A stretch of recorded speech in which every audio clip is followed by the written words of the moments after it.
दोस्तों आज भले ही भारत और पाकिस्तान के बीच सीज फायर हो चुके हैं, लेकिन भारत ने अब जिस तरीके से अपना कूटनीतिक गेम खेलना शुरू किया है, इससे पाकिस्तान अगले कई सालों तक नहीं उभर पाएगा। आपको बता दें, सिर्फ एक महीने के भीतर बैक टू बैक भारत की बात सीधे अफगानिस्तान से हो रही और अभी तक सिर्फ विदेश मंत्रालय के जॉइंट सेक्रेटरी ही बातचीत कर रहे थे। लेकिन कल सारा गेम पलट गया जब भारत के विदेश मंत्री एस जयशंकर जी ने डायरेक्टली अफगानिस्तान फोन मिला दिया। जानकारी के आपको बता दें कि भारत और अफगानिस्तान के तालिबान प्रशासन के बीच ये पहली मंत्री स्तरीय बातचीत शुरू हुई है, यानी कि तालिबान पर अब ट्रस्ट दुनिया दिखाना शुरू कर चुकी है। जिस तरीके से आज ट्रंप दुनिया के उन देशों के साथ, दुनिया के उन आतंकी लोगों के साथ बातचीत कर रहे हैं, तालमेल बिठा रहे हैं, तो भारत ने भी इसी कूटनीति को अपनाते हुए एक नई शुरुआत कर दी है। और अब जिस तरीके से पाकिस्तान का सबसे बड़ा प्रांत यानी कि बलूचिस्तान अलग होने की तैयारी कर रहा है और अगले 1 से 1.5 महीने के भीतर आपको खुशखबरी भी सुनने को मिल सकती है। लेकिन बड़ा सवाल ये है कि जैसे ही बलूचिस्तान अलग होगा, उसी से सटा हुआ खैबर पख्तूनख्वा भी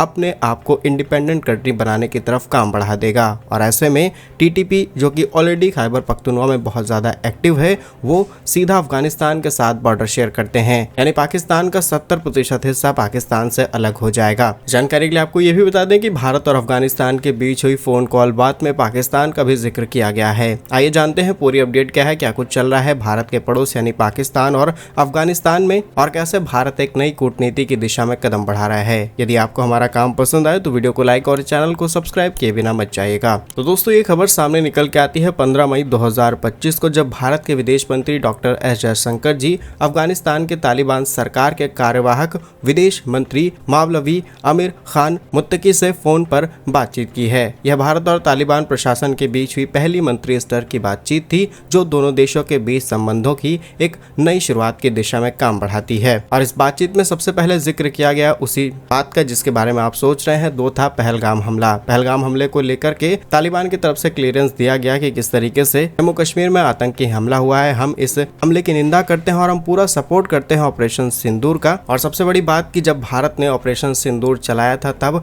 पाकिस्तान ने पूरी दुनिया के सामने क्लेम करते हुए बताया कि भारत जो मिसाइलें पाकिस्तान पर दाग रहा है, उसमें से कुछ मिसाइलें सीधे पाकिस्तान की बजाय अफगानिस्तान में जा गिरी हैं। इससे अफगानिस्तान को काफी ज्यादा डैमेज हुआ और तमाम तरीके की फेक न्यूज फैलाई गई। लेकिन इसी फोन कॉल दौरान यानी कि विदेश मंत्री एस जयशंकर जी और अफगानिस्तान के विदेश मंत्री के साथ बातचीत में इस बात का भी जिक्र किया गया और साफ शब्दों में कहा गया कि ऐसी कोई भी मिसाइल हमारे देश में नहीं गिरी और इस बात को सिरे से खारिज किया गया। वैसे तो इनिशियली ही इस बात को तुरंत अफगानिस्तान की तरफ से क्लियर किया जा चुका था कि कोई भी मिसाइल हमारे देश में आकर के नहीं गिरी है, और इससे पाकिस्तान की फजीहत दुनिया भर में होती कि कैसे ये फेक नैरेटिव पूरी दुनिया में फैलाते हैं। वहीं 28 अप्रैल 2025 को भी विदेश मंत्रालय के जॉइंट सेक्रेटरी आनंद प्रकाश ने भी इनके विदेश मंत्री से बातचीत की थी और एक ऑफिशियल विजिट की गई थी, जिसके बाद बहुत सारे कयास लगाए जा रहे थे कि कहीं भारत यहाँ पर सीधे अफगानिस्तान को इन्वॉल्व ना कर ले। लेकिन भारत के पास इंडिपेंडेंटली इतनी ज़्यादा ताकत है कि हम पाकिस्तान जैसे देश से आसानी से निपट सकते हैं। लेकिन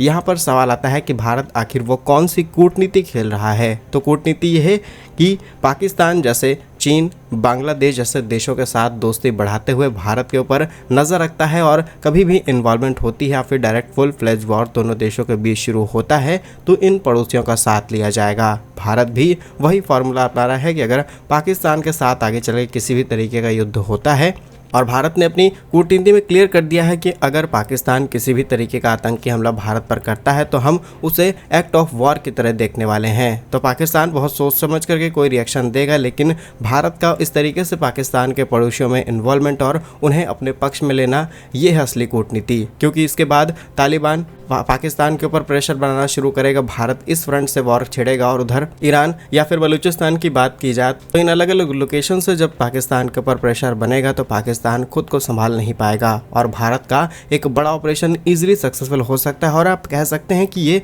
भारत की एक लॉन्ग टर्म कूटनीति या फिर स्ट्रेटजी हो सकती है, क्योंकि आज हम इन देशों के साथ रिश्ते सुधारते हुए अगले कुछ सालों बाद पीओके की तरफ आगे बढ़ें तो इन फ्रंट से पाकिस्तान को उलझा करके हम अपना पीओके वापस ले सकते हैं। तो क्या आप भी इस बात को मानते हैं कि ये भारत की as a long term strategy हो सकती है या फिर नहीं?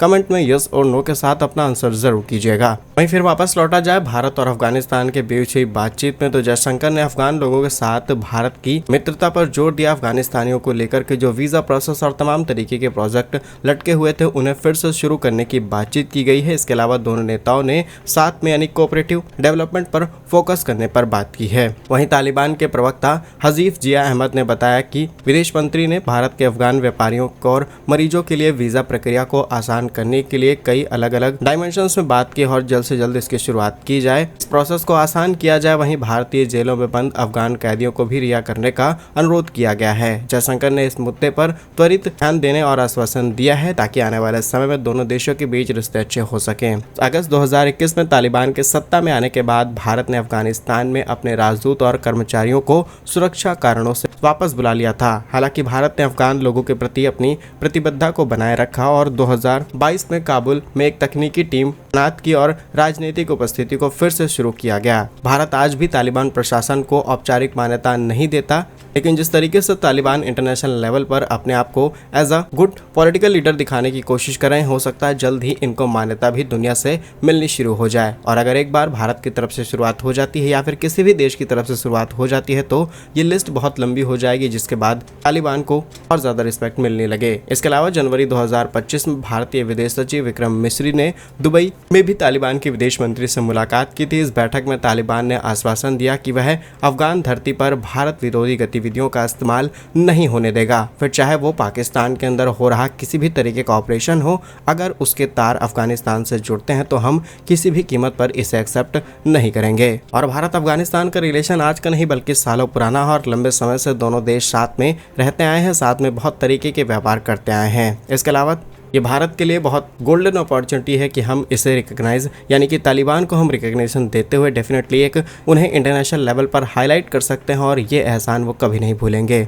अब भूल जाइए कि अफगानिस्तान में शायद कभी भी सत्ता वापस आए और हो भी सकता है ऐसा हो जाए, फ्यूचर का कुछ कहा नहीं जा सकता, लेकिन जब तक तालिबान है हमें उसके साथ बना करके रखना होगा। और वो भी ऐसा नहीं है कि भारत जबरदस्ती रिश्तों को सुधार रहा है बल्कि दोनों तरफ से अप्रोच की जा रही है। एक और जरूरी बात, पाकिस्तान और तालिबान के बीच बीते कुछ महीनों में सिचुएशन और ज्यादा तनावपूर्ण हो चुकी है। पाकिस्तान ने तालिबान पर यह आरोप लगाया है कि वह अपने धरती से TTP से संचालित होने वाले तमाम तरीके के आतंकी संगठनों को पाकिस्तान में ऑपरेट करता है और तालिबान इन आरोपों को सिरे से खारिज करता है। कहा जाता है कि TTP सीधे पाकिस्तान में घुसती है, इनके सैनिकों को मारती है। रिसेंटली 20 से 22 सैनिकों को मार दिया गया और खैबर पख्तूनख्वा के अंदर जो एक हवा थी उसे पहले चिंगारी दी गई और अब पूरी आग बन चुकी है कि खैबर पख्तूनख्वा भी इंडिपेंडेंट कंट्री की मांग कर रहा है। और इस तरीके के आरोप लगातार लगते हैं और कहीं ना कहीं भारत के नाम को भी इसमें इन्वॉल्व किया जाता है। बलूचिस्तान को भी लेकर के कई बार ये साफ शब्दों में कहा गया कि भारत यहाँ पर डायरेक्टली इन्वॉल्व है, लेकिन भारत भी इस बात को सिरे से खारिज करता है कि हम किसी भी तरीके से इन्वॉल्व नहीं है। लेकिन मान लीजिए जिस तरीके से बलूचिस्तान ने कहा है कि भारत के अंदर एक नया दूतावास खोला जाना चाहिए बलूचिस्तान का, अगर भारत इसकी शुरुआत कर दे तो कितनी बड़ी बात बन जाएगी इंटरनेशनल लेवल पर। और अगर हम ऐसा ना करें तो एक नैरेटिव सेट करके भी पूरी ग्लोबल अटेंशन को अपनी ओर अट्रैक्ट कर सकते हैं। बाकी क्या कुछ सोचना है आपका इस खबर पर कमेंट्स में जरूर बताइए। भारत कैसे ही वीडियोस पाने के लिए वीडियो को लाइक, चैनल को सब्सक्राइब जरूर कीजिए। वंदे मातरम, भारत माता की जय।